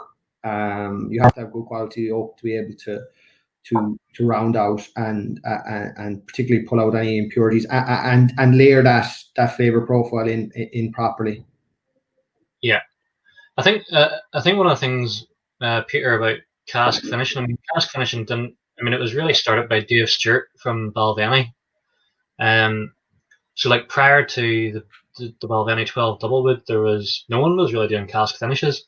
Like the Balvenie 10-year-old Founders Reserve was actually a vatting of bourbon cask and sherry cask. Now I think the Balvenie Doublewood does a good job of a finish. There are sometimes, like, finishes can be used sometimes to try and mask a cask that wasn't great underneath. And you're maybe trying to rescue that particular cask, but you can't tar them all with the same brush. There are some casks finishes that Doublewoods or Triplewoods. I mentioned Bushmills. Personally, it's not my favorite of the Bushmills. I think the 21-year-old is like a better version of an example of like a Triplewood finish and so on, and they're great, But I suppose it's all things with whiskey. You're at the end of the day, a cask is a natural product, and there's variation in them all, and there is a certain element of not knowing what you're going to get. Yeah, I think that's the thing with whiskey tasting and with any tasting any product, but you should only back yourself. But like there are certain things, and particularly in around finishing, where you can do the dark arts, where you didn't put your work in as far as distillation or your initial maturation or whatever. You just put something in, and then you're trying to layer on and get something exciting to put on the label or whatever. But I would hope, and I would always like. I do think finishing can do exceptional things for whiskey, and I think we showcased that with the Calvados and the Olo and the PX. The next day, the PX is savage. I said to Matt when I was putting it in, he was asking me how long was it. There's no such thing as too much PX, as far as I'm concerned. But like, you can do amazing things with finishes as well, but there is truth in saying as well that sometimes people it comes more into dark arts territory of hiding things or doing favors for you, or working with distillate that's missing something or something you need to pare back. but I wouldn't categorize anything or make up or throw just a sweeping statement about finishes or cask types or anything, or anything that can be printed on a label. The real substance, or you really know a whiskey by drinking it, and the same token, what I might love, you might hate, and vice versa. And it's only you should really take that maybe as a hint towards, if you're looking for a particular thing, and maybe as a suggestion, but nothing more. Nothing more. The label should be a suggestion about what you might get from it, but take from it what you do yourself, not what guys even like myself or guys like yourself say about it either. Absolutely, and that's it. You know, I mean, I'm constantly banging on that my opinion's only my opinion, and you know, I think the thing with especially people like myself who review things, like I align myself to certain people because my palate seems to be in general in line with those. So that's what you have to do with someone who reviews. Like, is you find that you or whatever, because I mean, even within malt itself, like even I would say that myself, I would follow Jason's palate kind of broadly, like our co-editor JJ. But I mean, there's other things that we completely disagree on, like absolutely disagree on. You know, so it's just you have to enjoy it for what it is. So we're going to go and move on now to. Actually, sorry, Michael has a question here. Do you think you would ever do a cask strength version of the Bodega cask? I probably know. Look, it's been a long week and a long day, and I'm enjoying the whiskies. And I'm having to pour some of the cask strength back into the bottle because I was getting way too enthusiastic. But I'm probably going to say something that I should. This Bodega was demanded of us. So the 5-year-old. So we've 7-year-olds. Not to say that it would have been the 7-year, but it was demanded of us. So because we were getting rid of the Blue Note, which is probably won the lads a lot of favor. But we just couldn't, because it was so successful and so popular internationally. It just depleted that. But we needed to replace it with the single malt. We've been building on this single malt in the background. We have other single malts that we've been building on. Felt this was ready. Felt this was interesting, and helped to soften that blow of losing in quality whiskey like the 7 from the range. But the cask strength of that 7 is Savage as well. Sure, I think it's only ever been beaten into second place year after year after year by the Redbreast cask strength in the Irish Whiskey Awards. I don't think there will be a Bodega cask strength, but I think it needs a little bit more time in cask before we'll be able to release it as a cask strength. Okay, fair enough. So, well, we haven't tasted the wild cherry yet, so we'll just maybe bring that poll back in a wee second if we can, admins. So we're going to go on to the wild cherry here. Now, he was up there. A good tasting note was Sam Grimes is just saying a really strong cherry and grass smell in this. I get your cherry smell there, Sam. I also get really freshly sawn oak, like freshly sawn wood. There's quite a spicy wood note on this, I think.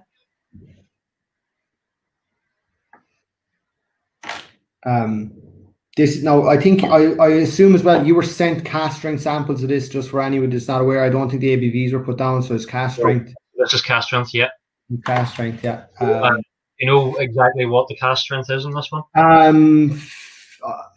Borderline 60, in around 60. I'll again, if you want to, I'll put something up or something on the Twitter or the notes tomorrow. But it's a very interesting nose. It's quite, as Sam says, there is a sort of grassy smell going on here as well. So is this a blend? Is it a single malt with a wild cherry finish, or what's the single malt? So single malt. The samples you were given because they would have been sent for whiskey would have been sent, I think, in April or May. Okay. So these were taken from cask to give to you guys. Yeah. I have samples here that were taken last week, and it is still continuing in cask. So this is an evolving. This is pre-release. This is a wild cherry. I mean, this is coming back into your. This is this is your interesting, as opposed to this isn't trying to create your nice, easy drinking, smooth, well-rounded, sweet characteristic. This is Irish whiskey, either an oversight or either an oversight or a well thought out plan to explore the full possibilities of Irish whiskey. We can use wooden casks that not necessarily oak casks. You can go for both if you want. Yeah. So so these there's some probably more suitable than others. We're interested in exploring these avenues. So this is we laid down, it was 4 casks, 4 hogsheads of wild cherry, chestnut, and mulberry. Okay. So yeah, it's interesting. It's interesting first and foremost. I think the more we can explore, because you can't really get it on the market as far as too many whiskies, and then it's hard to really get an objective view of the I nearly said the oak influence, the woods influence itself. So is this a full maturation in wild cherry? No. So there's a finish. Okay. There's a finish. We might, depending on how the finish goes. Look, I would love to throw something in it, but it's probably even ludicrous really to go into wild cherry for the full duration. It would be to satisfy, and many of the releases that you'll have seen, and well, not yet, but you may see in years to come from Dingle or from Boann, or what the hell were they doing with that? Satisfying my curiosity is what we were doing. It's not my first it's into virgin casks or whatever. It would be safe to say that any virgin oak, potentially with acceptance, well, not even acceptance to American oak, but any virgin wood is going to completely bait the head off any distillate that you put into it. Which I would be interested in finding out, but this is I won't say a tiptoe. This is a jump in, whereas before the full head first surge that we may come down the line. Wow, that's a spice bomb, like that pure wood spice bomb. So this was virgin oak, and then in the wild cherry. No, this is just bourbon wild cherry for. This would have been 6 months. The stuff that you have here. So yeah, and I'll qualify by saying that spice, that level of wasn't there when we put it into it. That's been amplified. There might have been touches of it. It's a young single malt. It's a young single malt, but amplified. To no end. It reminds it's like wild cherry. There's certainly like a herbal, like a blossom. We were using apple blossom in the gin here. It reminds me of like a blossom like that in the background. But there's a sweetness, and almost like an artificial sweetness. It always reminds me like a cola or a cola. But I mean, I'm getting massive amounts of clove rock and like cinnamon bark on that. Yeah, like masses. Like it's Daniel's saying he's getting a glass cherry sweetness. Yep. Richard Dankovich has probably asked a question here, which is very unfair. So I don't know if you really can answer that, because it was asking, how do you think this compares to Method of Madness cherry? So all over Method of Madness cherry. Yeah, totally. That's a good grand answer to give. So it is, Michael. No, I mean, I think that's one of the beauties about like Irish whiskey, because before we started the tasting, like we were kind of going in that direction anyway, but you know, like Scotch has been so curtailed that it has to be an oak cask.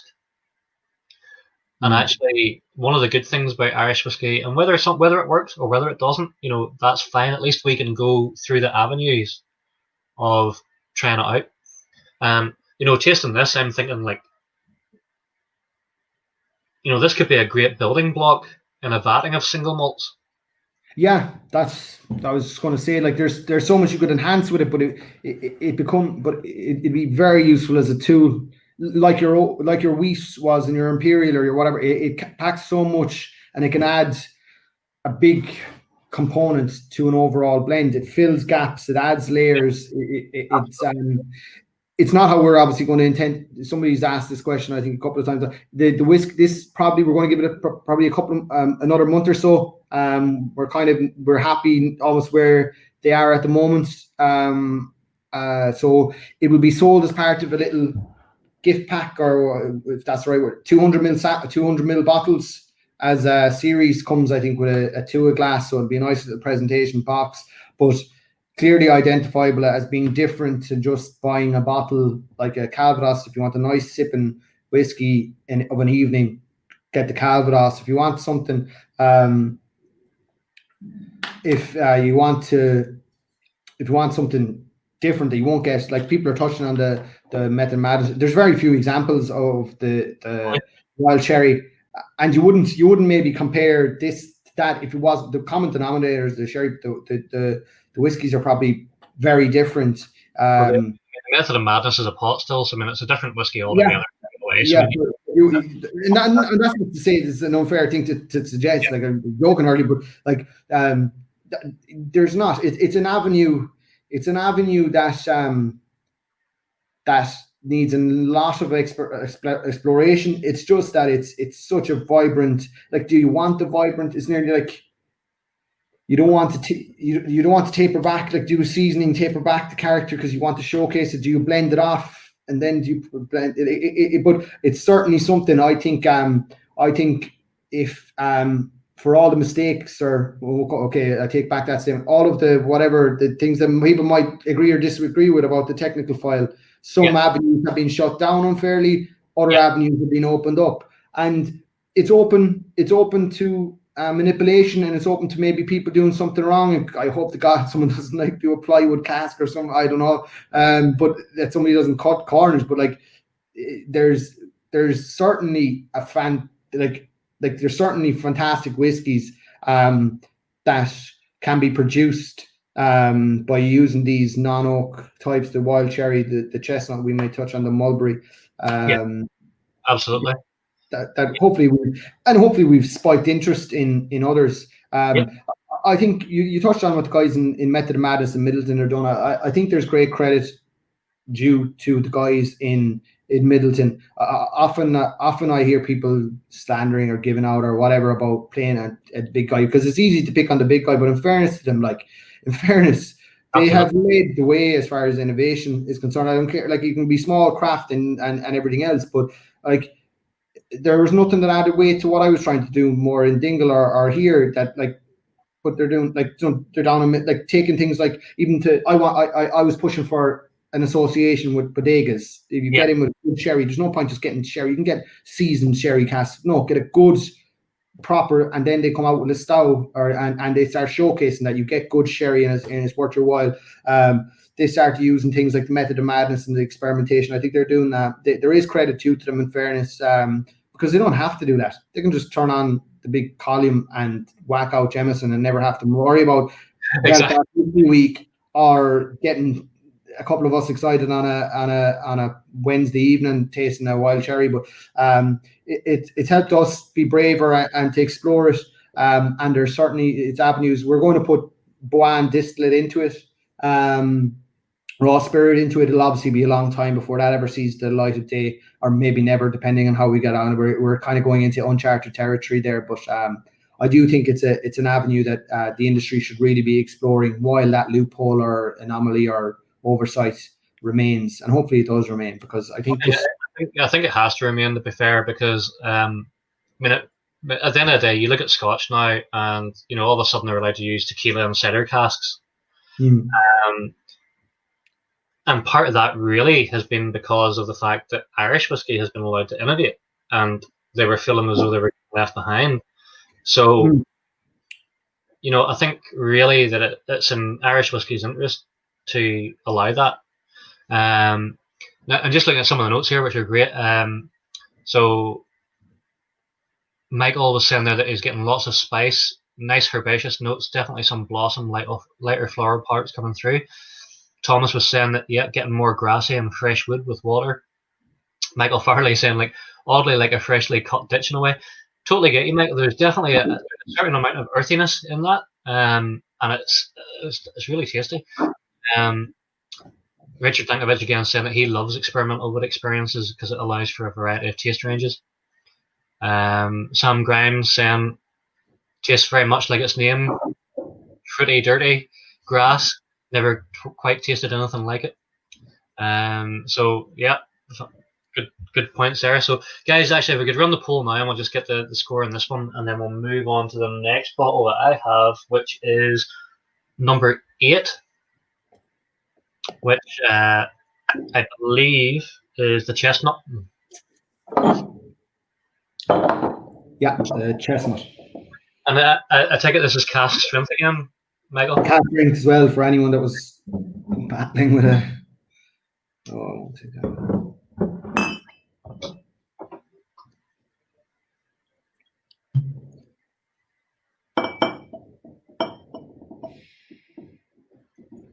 It's a nice colour in that one. Beautiful colour. First type of sample.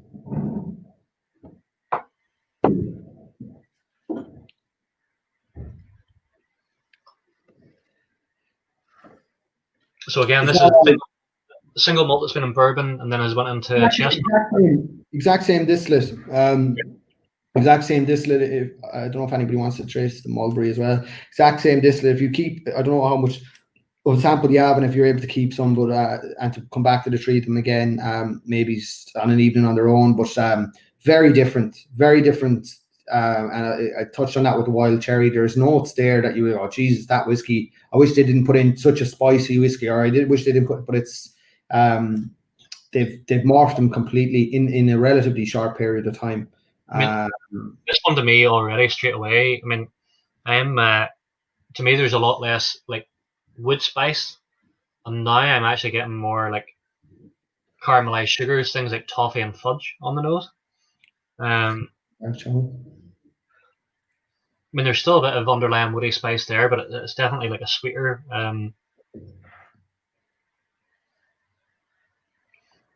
There's like I'm kind of getting like stewed apples that are like studded with cinnamon, or studded with cloves, sorry. But a load of burnt sugar. That's a really nice nose in that one. I don't know if what people are thinking in the comments or what you think about that one.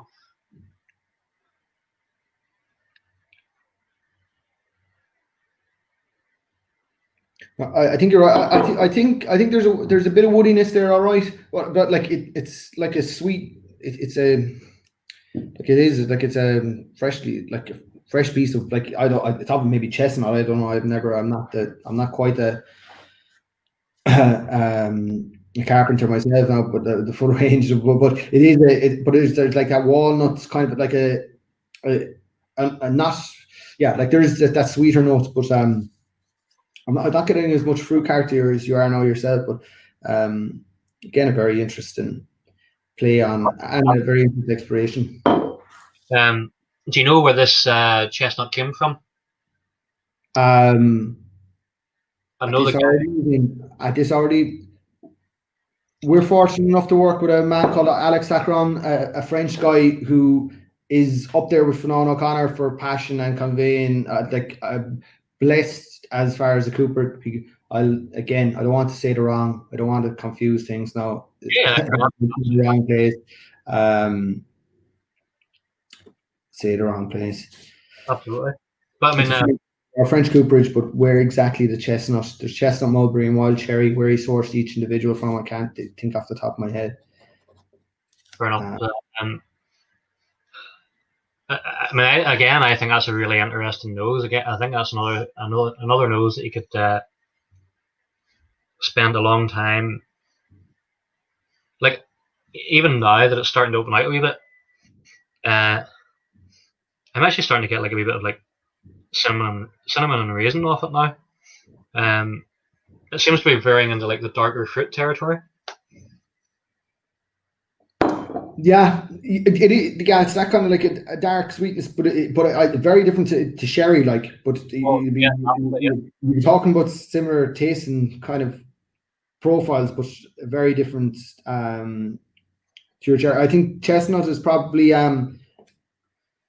there's a nice bit of nuttiness there. It's probably one that ties back closer to your classical to your whiskey flavor profile. It's maybe like a bit like frangipane or something, like almond, sweet almond. Yeah, it's those kind of walnuts, almonds. It's kind of you wouldn't call them sweet, but Yeah, not the sweetest of nuts. yeah. Michael Farley's in there. He's getting toffee, muted spices, and almond. Sam Graham's saying definitely a nutty nose. Um, Yeah, yeah, he's Tina's saying that she gets Nutella. Yes, we know about Nutella in Ireland. A lot of us have grown up on yeah. Know all too much about it. I'd be Giovanni saying he's got a wee bit of mulled wine. I get what you mean there because I think you have some of the mulled wine spices in there, Giovanni. Um, and to a certain degree, some of the like the citrus rinds that you would have in there. Definitely, there's a lot of going on in that.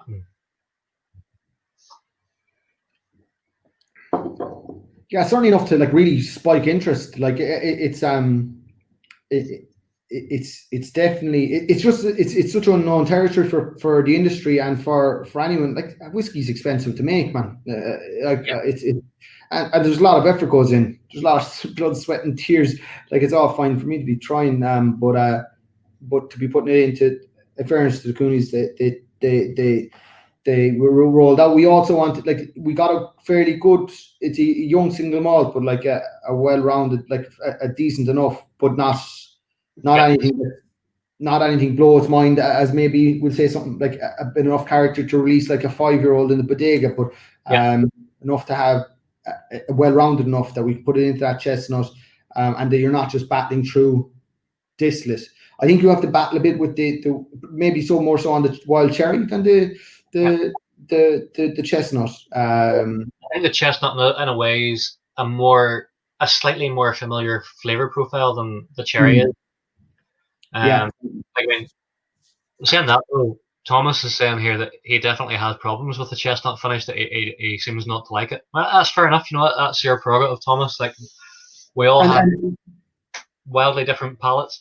And that's look, I'm not going to be offended by too much, but this is like I was saying. This falls in. There's the two categories. There's the nice whiskies that I would think would appeal to the masses and are nice, easy to present in front of. And this is certainly in the other category where it takes a bit of explanation, it takes a bit of thought, and it's an exploration. It's for us nerds or whatever you want to call ourselves. Where like okay. The chestnut, we're in the early stages of exploration with chestnut. There's a few that have done it already, but it's like licking over a freshly polished shelf. Look, to be fair, Thomas, that's the type of thing that I don't mind. Actually, I mean, I pick up sometimes furniture polish notes in quite a lot of whiskey, and it doesn't bother me. I actually kind of quite like that certain amount of astringency that is difficult.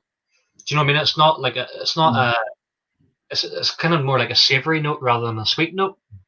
So I think that's, like, for me personally, it's absolutely fine. I mean, Giovanni's saying here that he actually thinks from the spices that it actually reminds him of a pot still, and I can get that definitely why you're thinking that, Giovanni. That there is, I don't think it's as wildly spicy as the cherry. I think it's a little bit more balanced. And I think if you get your water addition right on this, it does wonders for us. And that's not making apologies for it. I do think that like there's a bit of bite to it, and there's a bit of like if you're able to mellow it down to the right ABV, which is going to be difficult because you're flying blind. I'm saying it's around 60%, but the ABV, I'm not sure exactly if you have the right samples that I have. Matt prepared the samples. Well, Karen Hunt here saying that she's getting lime zest and a bit of sherbet. And I can see where you're getting the sherbet from. It's a very lively, like tongue tingling type of whiskey. That Sam's saying that Boann may be his favourite distillery so far, with such a nice range of diverse whiskies. So excellent stuff. So guys, maybe we can run the poll. And at the end, we'll come back and see how. Like I have to say, I really like this one. I'm apologetic about that and think that's very interesting, like really interesting. Um, I think actually probably so far this is my favourite of the night. Well, very good to. And do you mean that? And I don't mean to. Do you mean that from the point of view of it's your like? This is where I come back to whiskey. Like if I want have a glass of water, have a nice cup of tea. If you want something refreshing, like I go to whiskey sometimes. Like I play rugby not because I'm particularly good at it, and I broke my nose 6 or 7 times, my legs more times than I'd like to admit to eat. But it's kind of like that challenge. I go back and like sometimes I like that with whiskey, not necessarily breaking my nose with whiskey, but you're having a bat. Like, do you find it because there's a lot of going on there and it's interesting, or do you actually find like? Well, two things. I find it very palatable. Yeah.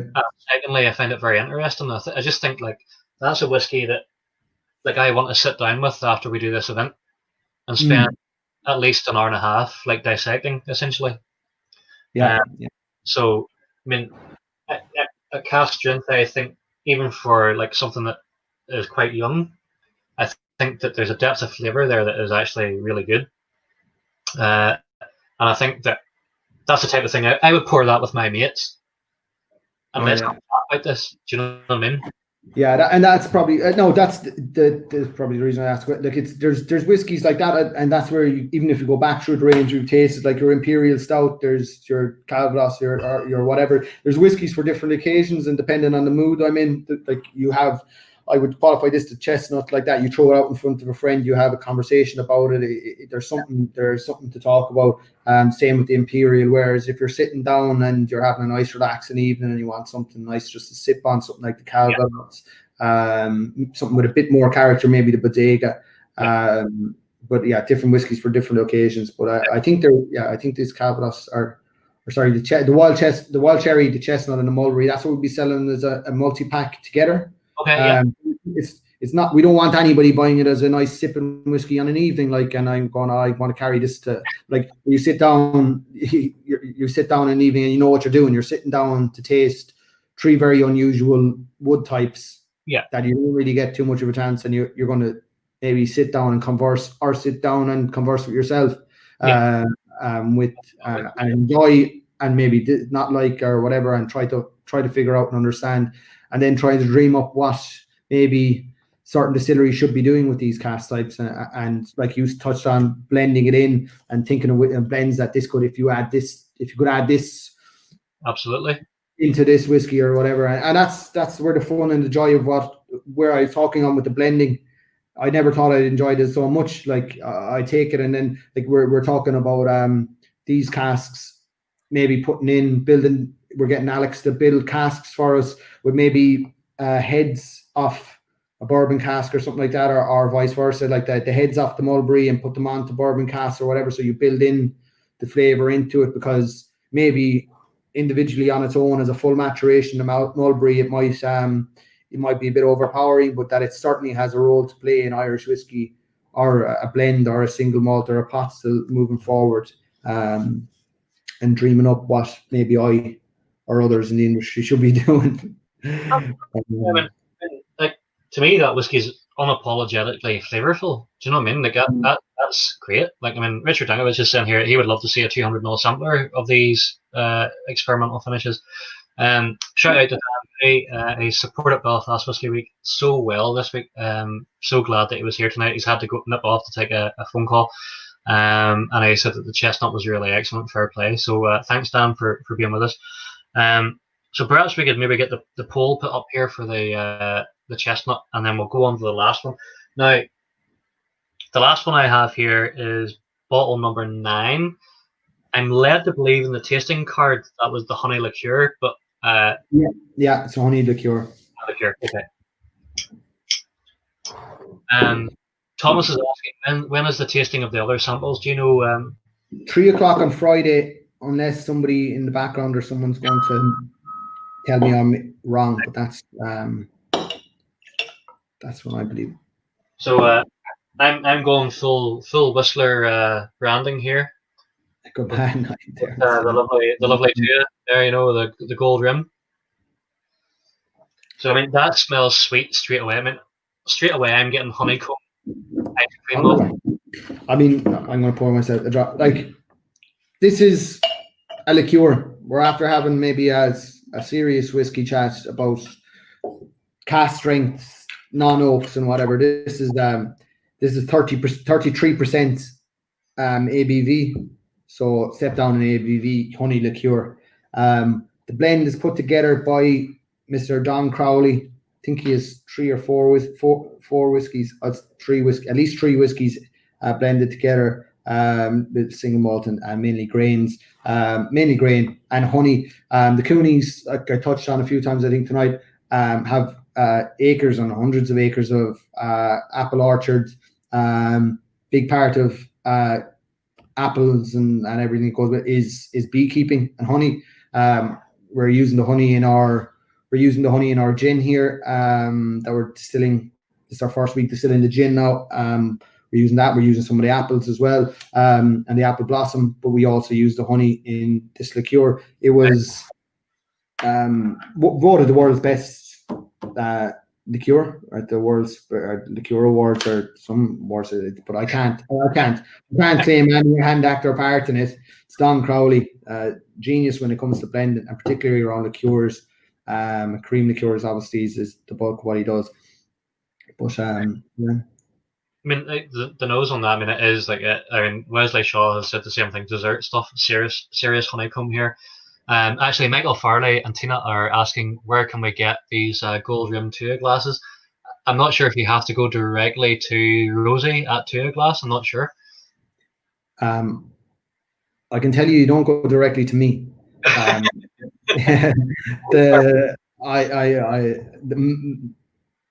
Rosie at the Tua, they should be able to sort you out. We have loads of them here. Message Matt Potstills. Matt has more Tua glasses than I don't know what he does. But, he loves the Tua glass and he hoards them. So if he's willing to share with you. So basically, Matt probably has a whole stock of Tua glasses by himself that he can just fire out to people. I'd say I don't know if he's hoping to build a little house for himself out of boxes of Tua glasses or whatever. Every time there's a delivery for Matt I have to sign for, is what is it? It's Tua glasses. So but they're beautiful. Fairness, the savage glass, like they are like really loving these. You know, we needed a stem glass, I think, for Irish whiskey. I think like the base being like designed on Skellig Michael and so on, a genius idea. And it does really allow you to get your nose stuck in there. But man, I mean, that is genuinely just honeycomb ice cream in a glass. Yeah. That's unbelievable. Candy floss and honeycomb and savage, like time and a place for it is a very very nice drop. So what's the percentage in that one, Michael? It's 33% alcohol. 33. And is it just the honey that brings that down naturally? No, well, obviously there'd be there's some balancing between it would be cut back because you take it out of cask strength and you cut it back. I'm going to sit and enjoy it. I'll give you what information I have, which is very limited. There's no business getting involved. I didn't. The truth to I'm going to make a mess of this statement, but you only really knowledge is knowing how little you know.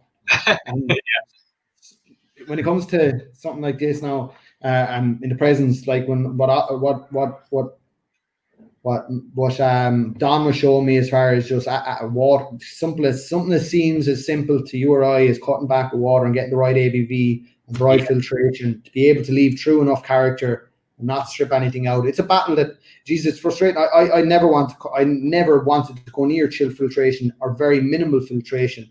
Yeah. The only beer that I ever had was sometimes you see little wisps. Now, if you ever see a wisp in a bottle of whiskey, just shake it. Like just shake it, man. It goes away, and that wisp is good. Its flavor profile, but obviously aesthetically doesn't look very well. But no, Don Crowley will look after you, and he's done this honey liqueur. He done this with us as well. This, if anybody's interested, this is the Whistler Irish Cream. Like I said, they make. And I don't know. I only had Baileys, and barely ever remember it being that memorable. The cream liqueurs, I'll be rolled out of Clonmel. It's unreal. The Whistler, this is pride and joy of what they've done now. This is a pot still, so it's a higher ABV using pot spirit from ourselves here, like a little bit of our own distillate. We can't use all just. It couldn't just be our own distillate, but pot still based cream liqueur. Within the Whistler range, for anybody that is interested or likes to have a bottle of cream liqueur or around the house, savage stuff altogether. In fairness, a part of the trilogy, this would be the original, the core range trilogy would be the Whistler honey liqueur, the Whistler pot still cream liqueur, and the double oak, which is your market entry blend. So just your whiskey. So, like, I mean, it's a honey liqueur. I can't say I've drank too much honey liqueur or cream liqueur previously. I can say when I drink it, I become very fond of it and have to stop myself from. Well, do you know what? It's dangerously easy to drink. That's the thing. I mean, the guys are saying here, like Wesley Shaw going, like, it smells like Murphy's honeycomb ice cream. Phil McGurk saying butterscotch angel delight. Michael Farley was saying he opened the bottle and just got like honey and butterscotch from a few feet away. Totally. I think Sam Grimes has actually described it the best. It's a crunchy bar in a glass. 100%. Yeah, a nail in the head. You've just a nail in the head there. So you have Karen Hunt saying smooth salted caramel. Giovanni saying it's just too easy to drink, and I would agree with that. So absolutely excellent stuff. Well, here, look, can we get the poll put up just for this one, just to see how people are scoring it? Because I'm afraid we're now slightly pushed for time, because I know that Ecklandville are waiting to get on here. But I'll tell you what, Michael, thank you so much for giving us your time and your wisdom tonight. It's been great to have a chat with you. Good pleasure. Absolute pleasure. The enthusiasm that you have for what you're doing is quite obvious to everybody that's been in this tasting tonight. I think as well, it's really exciting to see what you have to play with in Boann. So, like, you're definitely going to be a distillery to watch. I would say that. I would say watch this space. It's been my passion to, like, I think I first and foremost, and for the passion, no different yourself. Like, I'm a fanatic of Irish whiskey, and so can very easily understand maybe what the Irish whiskey fans looking for in the background. And I can tell you, there's some very interesting distillates we're after getting our hands in as far as the blending is concerned. And you'll have to wait a little bit longer, but I'm absolutely determined to make, and very convinced that we'll make some incredible distillate here with the equipment. I'd be a disgrace to myself and to the industry if I didn't make use of the equipment that we have here to follow through on that statement. Absolutely. You know, like, to be honest, it's been a bit of an eye opener for me as well, just chatting about like some of like the way the stills are. It's definitely a distillery that I want to get down and visit. It's actually a bit of a shame that I haven't managed to get myself down there so far. There's a few questions. I mean, like, the guys are coming in here with comments just saying, like, you know, Patrick Mulcahy saying there, thank you very much, big fan of Boann. Martin McShane saying thanks to both for a good chat. Michael Farley saying thanks very much, lads. Some more bottles for the shopping list. So yeah, that's the thing about Belfast Whisky Week, actually, guys, is that it's a good way of emptying your wallet. I am personally experiencing this at the minute of buying because of tasting events. Giovanni saying thanks, lads. Always been a huge fan of the Whistler range, and this tasting doesn't disappoint, and I would agree with that. Wesley actually asking a couple of good questions. One very good question really is, when will be the first actual Boann release that's been distilled from your facility? And actually, will you be going, I suppose my question after that is, will you be going with Boann whiskey, or will the Whistler thing be a completely separate range? Yeah, so it looks like we'll look. It's hard. Like, we're talking about things years down the line, but it looks like we're probably going to keep the Whistler range as like the Whistler range as what it is. It's a blend and source whiskies, and we'll continue to experiment. And I think we're doing good things, and we'll continue to try and do good things as long as we can source distillates and make blends. And that will be the Whistler range, and then the Boann Distillery distillate will be under the Boann Distillery. Okay. So they'll be separate entities, and it'll be clearly defined as, because that was a question I had myself, is like, do you want me to try and like, but most of the Whistler range is blends. So but it'll be clearly separate. I suppose the great thing about having you're going to come and tell us when you're going to release something, but I suppose the great thing about the Whistler though is that you're getting practice now with the art of blending. Yeah, like that's it's like I said, I didn't think I'd enjoy it as much. I didn't think I'd learn, and equally you can do so much. You can do so much and try things, try and cast like the stuff that we have in the background and the amount of experimentation, and you can play around. It's really opened up a whole avenue of exploration to myself, and stuff that we can then use as far the knowledge we gain from that to use with the distillery itself. I guess we forget the question. The release, obviously, it's impossible to know exactly when you do a release, and I won't say an exact time because you always end up going back, and it will definitely not release. Some distilleries have said we'll definitely not release for 8 years and then release after 3 years, and then, or some people say they'll release. The only thing I will qualify and say, we are laying down stock. The only thing that we've done that we may release, we did on the first day, we did the 9. My argument for the first, and to kind of, as opposed to lay the foundations of what we're doing, we put the first casks we filled on the first day. We filled 9 casks of whiskey, each into 9 individual cask types. Okay. To kind of like make a statement of what we intend to do. Like we're going to explore every avenue, but you potentially could see a single release a year on year to mark that occasion, and then when the whiskey's ready. But who knows? And hopefully and I mean this genuinely, hopefully for your own sake, and partially as well because I'm pig sick of people talking about things like, oh, when you do a release and you get the hype and then like bottles of Dingle whiskey. I can tell you there's probably people on this chat that made a hell of a lot more money out of the Dingle Distillery than I ever did. We did not manufacture that hype. We released or whatever. So I would like to be able to showcase something after 3 years, just to show what we have. People are itching. I'm itching to see what they're doing. I had a pain in my side to see what Jarlath was doing above in Ecklandville, and or what, not to list. I'm not going to list all 32, but I want to see as soon as, and 3 years is a hell of a lot of time to wait.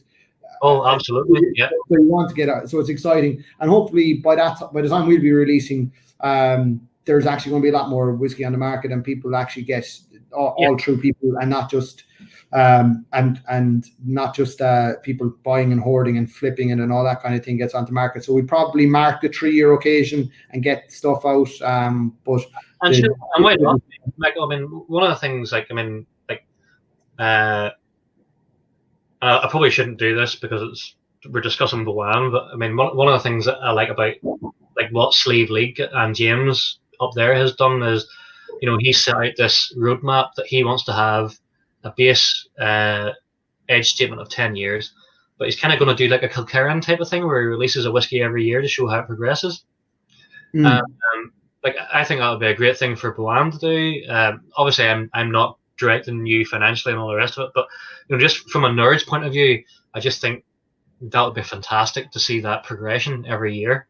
So I don't know whether you've ever had a discussion with any of the Coonies or with Matt. Yeah, I think there's different avenues. That's like we were talking about. The clear and obvious one for me is that 9 casks, and how are you going to release them? But we're going to probably release them individually once a year or something like that. But I think it's good to keep people interested and do a release every year or 10 months initially anyway. But also, there's no point me telling you here now that our whiskey will be perfect after 7 years. No. There's going to be, because that's not fair to distillate, and it's a bit silly. Michael, it could be that it's perfect after 6, and actually after 10, maybe it's not quite as good. Who knows? that's the nature of whiskey, isn't it? And equally, the casks from one warehouse or the one part of the warehouse or one barreling or one whatever, or some work better. I mean, the work that we would have done in releasing Dingle whiskies, like we would have tasted, if we were a 20 cask release, you'd maybe taste 200 that fit into the ballpark of the age or the blend that you were trying to get. But some casks aren't ready, some casks are ready. So we'll cross that bridge when we come to it. But we certainly want to release something to keep people following the story as soon as we can, and we're along. But the style of distillate that we're producing probably lends itself to slightly older whiskies or like beyond a 3. It's not going to be a 3-year-old blend. We're not making any grain here, so might be a bit older. Well, here, look, Michael, like I appreciate, and I'm sure everybody else that's in the chat appreciates the time, the knowledge you've given us tonight. As I've said previously, like your enthusiasm is you can't really contain it. So fair play to you. As I say, Boann is definitely, from what you've told us tonight, is definitely going to be one of the distilleries to watch in Ireland. Certainly, I'm excited about what you've been telling us tonight. I think you're showing a good example of cask management with what you're doing already with the Whistler range. So that only bodes well for what you're going to do with your own spirit as well. And all I'm going to do is say, here, look, thanks very much. We look forward to what the future brings. Thanks very much, Phil. You're one of the good ones. Keep up the good work. Thanks very much. And thanks for Belfast Whiskey Week as well. You're very good. Thanks, man. Thanks very much, Michael. Have a good night. Cheers, mate. So we're going to hand over to Paul now. And Paul's going to take us through the Dumbles tasting along with Jarlath. Thanks very much for listening, guys. And on to Paul. Have a cracking night.